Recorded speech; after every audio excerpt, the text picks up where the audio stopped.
Assalamualaikum warahmatullahi wabarakatuh. Baiklah, di sini saya akan menjelaskan materi berikutnya masih tentang persamaan kuadrat. Nah, yaitu tentang menentukan persamaan kuadrat baru.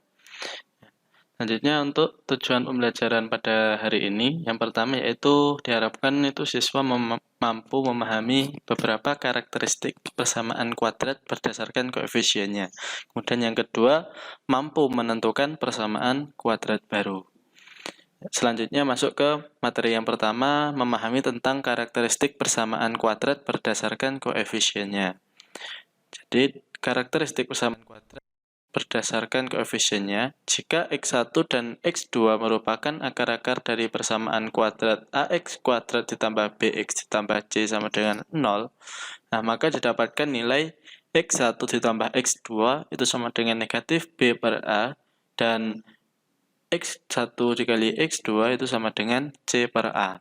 Nah, ini sebenarnya sudah Bapak jelaskan terlebih dahulu di pertemuan sebelumnya tentang penjumlahan dan hasil kali akar-akar persamaan kuadrat. Nah, untuk mengingatnya lagi, di sini akan Bapak jelaskan kembali.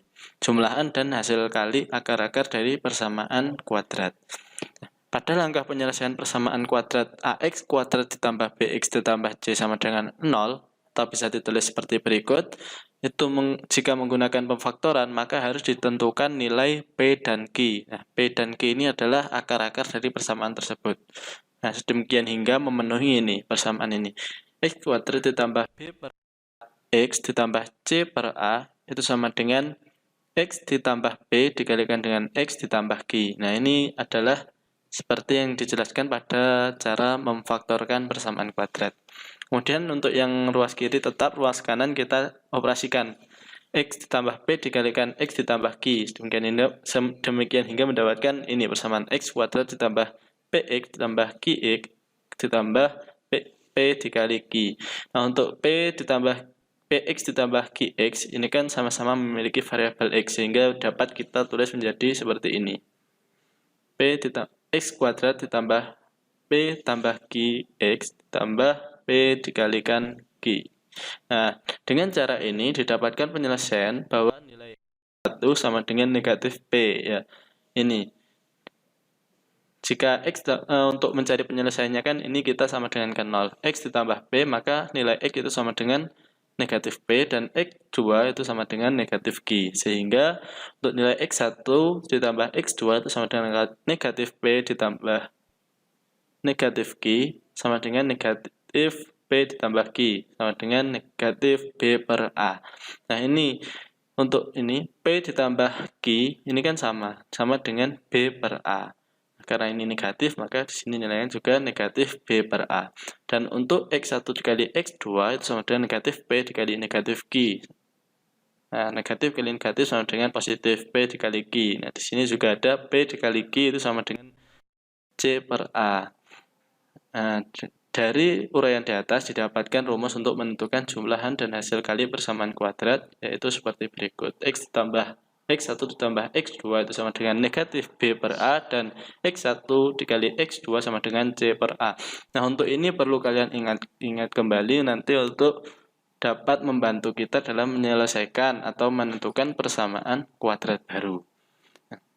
Selanjutnya kita masuk ke pembahasan yang kedua, menentukan persamaan kuadrat baru. Dalam menentukan persamaan kuadrat baru, itu ada beberapa langkah, ya. Yang pertama ini saya jelaskan terlebih dahulu untuk bentuk persamaan kuadrat awal. Itu seperti biasanya AX kuadrat ditambah BX ditambah C sama dengan 0. Nah, untuk bentuk persamaan kuadrat barunya itu menjadi X kuadrat dikurangi X1 ditambah X2X ditambah X1 kali X2 sama dengan 0. Nah, diingat-ingat, ini bentuk persamaan kuadrat barunya seperti ini. Kemudian untuk langkah-langkah menyelesaikannya, yang pertama itu menentukan jumlah dan perkalian dari akar-akar persamaan kuadrat awal. Nah, ini. Kemudian menentukan jumlah dan perkalian dari akar-akar persamaan kuadrat baru yang diketahui. Nah, ini nanti mungkin bisa jadi kalau soalnya itu langsung diketahui akar-akar persamaan kuadrat barunya. Jadi nggak perlu melakukan langkah yang pertama.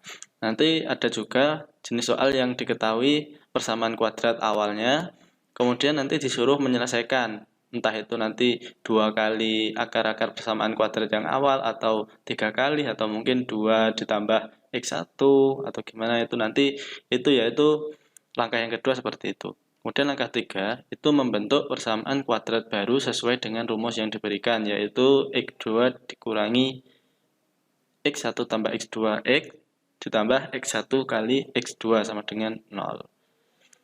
Kemudian untuk menentukan persamaan kuadrat baru itu terbagi menjadi 2 ya. Yang pertama menentukan persamaan kuadrat baru yang sudah diketahui akar-akarnya, dan yang kedua menentukan persamaan kuadrat baru dari akar-akar persamaan kuadrat yang lainnya. Ini seperti yang saya jelaskan tadi.